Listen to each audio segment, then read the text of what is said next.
Hi guys! This is Janine again. Marami pa akong mga katatungan, no? Ewan ko ba kung bakit pumapasok ito sa aking isip, guys.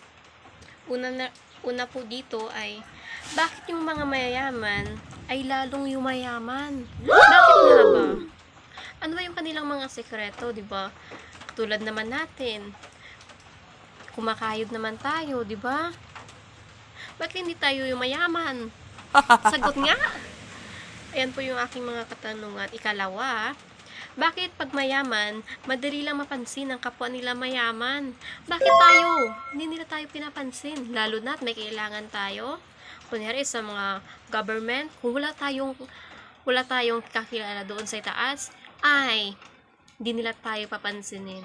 Ayan po yung problema sa mga mayayaman lang ang pinapalagahan nila. Diba? Ikatlo, bakit ang tingin ng mga mayayaman sa mga hindi nila katulad na mayaman ay walang mga silbi?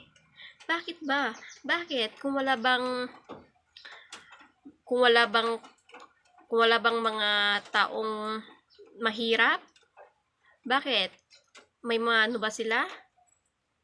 May matatawagan ba sila na kunyari kailangan nila ng katulong, ganun? Di ba? Wala naman, di ba? Bakit hindi nila pinapalagahan? Meron naman tao na mayaman sila pero yung tingin nila sa kapwa nila na mahirap ay tinuturing nilang kapatid,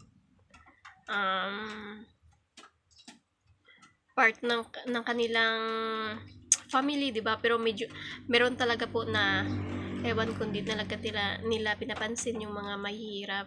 Kaya kawawa lang po yung mga mahihirap kasi lalong nahihirapan po sa sitwasyon, 'di ba? Katulad na lamang po ng iba nasa kalsada, natutulog o samantala yung mga mayayaman, ayun pa yung tinutulungan nila, 'di ba? Yan po. Comment po kayo sa akin kung bakit. Yan po yung mga tanong ko. Thank you for watching. Bye!